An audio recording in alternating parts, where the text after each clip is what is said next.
Okay, so when you hear the word microbe, what's the first thing that pops into your head? For most of us, it's probably germs, right? Disease, something you want to wash off your hands. But what if I told you that our modern world and our well-being would be literally impossible without them? Today, we're going to pull back the curtain on the hidden, incredibly helpful world of microbes. This slide just gets right to the heart of it, doesn't it? On one side, you have an adenovirus, a microbe that can give you a pretty nasty respiratory infection. But on the other side, a beautiful block of Swiss cheese. And here's the fascinating part. A microbe is responsible for both. So for the rest of this explainer, we're going to put the pathogens aside for a bit and focus on the cheesemakers, the lifesavers, and the planet cleaners. So to start, we really need to completely rethink what microbes are and where they fit into our world. Let's take a closer look at this massive, unseen majority.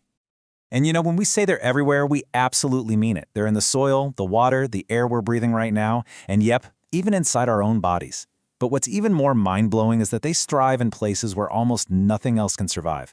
We're talking boiling hot, deep-sea thermal vents, freezing conditions under thick ice, and even in super acidic environments. They are the true masters of survival on this planet. You see, the term microbe is this huge umbrella that covers a whole diverse cast of microscopic characters. This includes the ones you probably heard of, like bacteria and fungi, and we'll be talking a lot about them today. But it also covers single-celled organisms like protozoa, viruses, and even these weird infectious proteins called prions. Each one of these groups plays its own unique and vital role in the grand scheme of things. All right, let's bring things down from that global scale to a place we can all relate to, our kitchen. You might be surprised to find out that you have an entire workforce of tiny, microscopic chefs helping you make some of your favorite foods every single day. The secret behind all this kitchen magic is a process called fermentation. And at its core, it's actually really simple. It's just microbes metabolizing, or you could say eating. They break down things like sugar, and in the process, they create byproducts that turn out to be incredibly useful for us. Things like acid, alcohol, and gas. This slide is the perfect illustration of how that works. Let's take bread. That fluffy, puffed-up texture is all thanks to baker's yeast. As the yeast eats the sugars in the dough, it releases carbon dioxide gas. This gas gets trapped in millions of little pockets, which forces the whole thing to rise.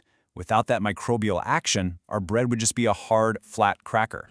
And it is so not just about bread. I mean, look at the variety here.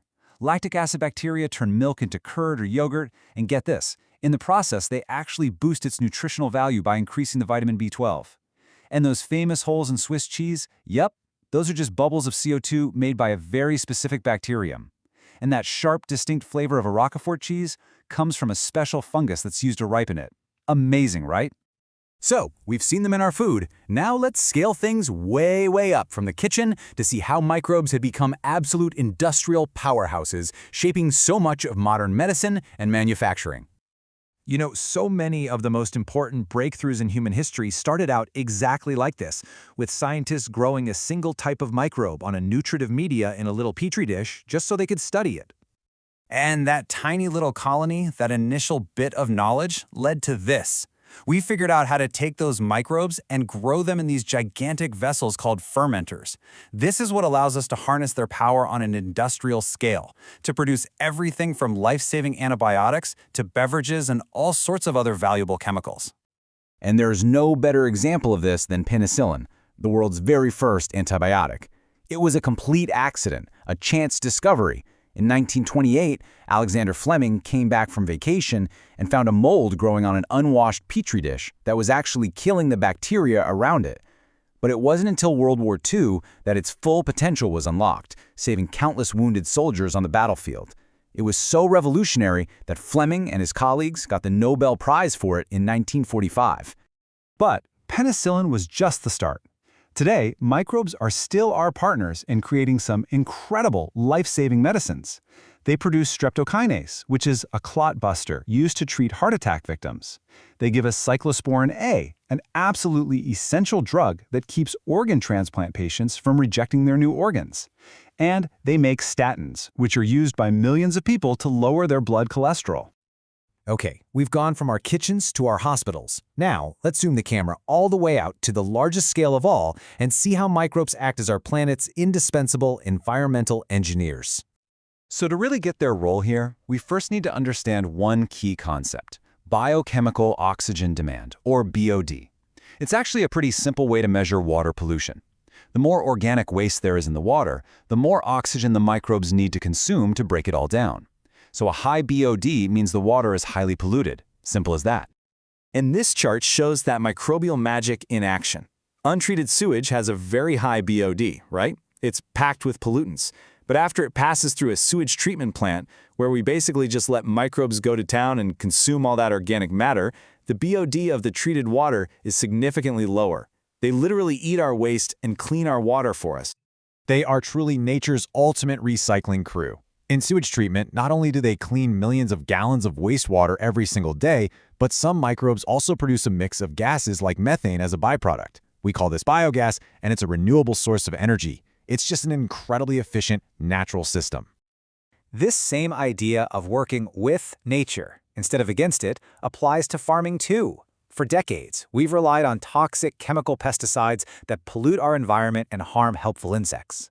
But biocontrol, well, that uses natural predators and microbes to manage pests, enrich the soil, and create a much more sustainable, healthy ecosystem. It's a total game changer. And here are some fantastic examples of biocontrol in action. It's not just about helpful insects like ladybirds eating aphids. We can also use microbes as highly targeted weapons. The bacteria Bacillus thuringiensis, or BT, is sold as dried spores. You spray it on plants and its toxin kills specific pests like butterfly caterpillars, but it leaves beneficial insects like bees completely unharmed. In the same way, the trichoderma fungus is a master at protecting plant roots from diseases lurking in the soil. So, after this whole journey, from our dinner plates to our planet's health, we arrive at a profoundly new perspective. It's pretty clear it's time we truly embraced the microbial age. This quote from our source material really puts the importance of microbes into perspective. It says, "Till date, no man-made technology has been able to rival the microbial treatment of sewage." I mean, think about that. We've been using this natural process for over a century, and it's still the best technology we have. That's a true testament to their power. So the key takeaway here is this: microbes are not just germs we should be afraid of.